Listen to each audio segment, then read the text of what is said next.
It is your responsibility to stand up and take responsibility. Hey, it's Lucas Grobot, and you're listening to Weaver and Loom.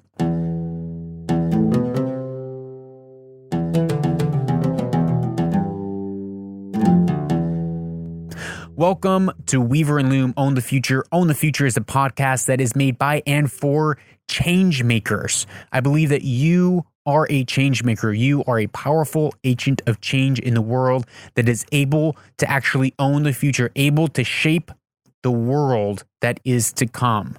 How? By standing up and taking a responsibility. And Weaver and Loom is a solo segment on Own the Future that is Sunday through Thursday, where I get to sit down and talk with you. It is the most favorite part of my day and my week, being able to share this time with you. And so if you've been listening, I would love to hear from you. I love getting messages from people that listen, from listeners of the podcast.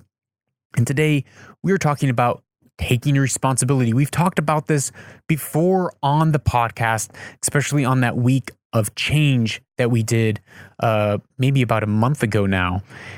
But this story comes from my new book that's coming out in a couple of days, October the 3rd, Anchored: The Discipline to Stop Drifting. And I tell the story towards the end of the book about taking responsibility and about how it's actually better to be alone so that you're actually incentivized to take responsibility rather than waiting for someone else, waiting for the system around you to do something for you.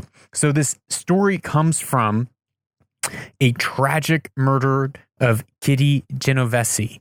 Now, this story comes from 1964 in New York City, where Kitty was working as a bartender and was going home. As she was going home at 2:30 at night, a man who was on the prowl to murder a woman, spotted her, attacks her at her apartment outside, stabs her twice in the back.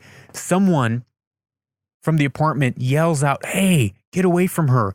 And he runs off. The attacker runs off. Kitty is left on the ground, screaming, bleeding out, moaning. And she lays there for 10 minutes and no one comes to help her. After 10 minutes, the attacker turns around. He got in his car, drove away. He comes back 10 minutes later to find her still on the ground, where he finishes killing her by stabbing her a dozen more times, raping her and stealing some money and running off. All in all, the attack lasted 30 minutes.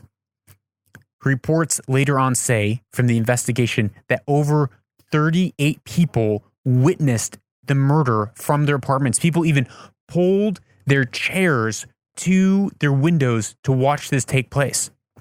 And only one person ended up calling the police, and they didn't even call the police. They called a neighbor, and the neighbor decided, they called the neighbor saying, "Hey, what should we do about this?"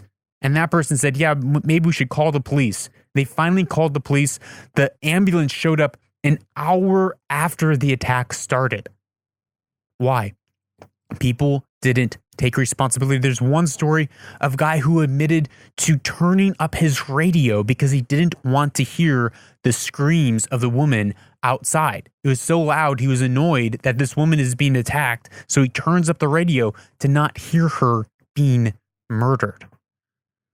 Most of the people said that they didn't call the police because, one, they didn't want to get involved, and two, they figured someone else had already called. 38 people, all assuming that someone else would call. And so many of a study has been done on this and on the diffusion of responsibility, which is when you are in a group of two or more people, responsibility is then diffused. People are less likely to take action to help someone or to stop someone from being harmed if there's other people around them, because they're saying, well, it's not my responsibility to do this. It's so-and-so's responsibility. It's my neighbor's responsibility. They're going to do it. It's not my responsibility to take action right now. That's the government's responsibility. Someone else surely has already stopped. Someone else surely is going to call 911. Someone else surely will come and deal with this issue. It's not my responsibility. But studies show that when a person is alone, the same person is alone in a similar situation, they are almost certainly going to take responsibility. If someone's drowning or if someone's choking or if someone's being attacked, they will almost certainly take responsibility and take action when there's no one else around them.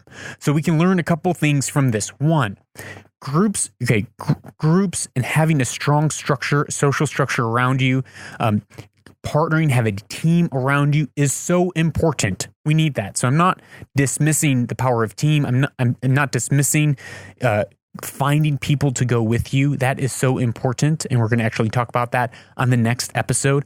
But what I am saying is that there is a strength in setting out alone. There's a strength of being alone, which is it all falls on your shoulders, that you are the one that's going to stand up and take action, that you are the one that's going to have to stand up and take actions for your dreams. You're the one that's going to have to take the call, to make the sales call, to reach out and make the connect. The other thing that we can learn from this is that even when we are in a group, we have to remember that everyone else is waiting for someone else to take action. You need to be the person to stand up and take action. You need to be the one, because no one else is going to do it. You have to do it. So it is our responsibility as human beings to take action on our own dreams, our own purpose, our own destiny, because guess what? I need you to achieve everything that's in your heart. My success is tied to you being successful. Think of how much our success has been tied to guys like Bill Gates, Steve Jobs. Our worlds have been changed and we are now able to be more successful because they were successful. I need you. It is your responsibility to achieve greatness and to be successful in this world. And I cannot achieve what I need to if you don't, and you can't achieve what you need to if I don't stand up and take responsibility for my life and the world around me. We can't abdicate our responsibility to the group, to the crowd, or to someone else, waiting for someone else to do the work that you are meant to do. So that is all for today's episode. This story comes out from my book, Anchor the Discipline to Stop Drifting.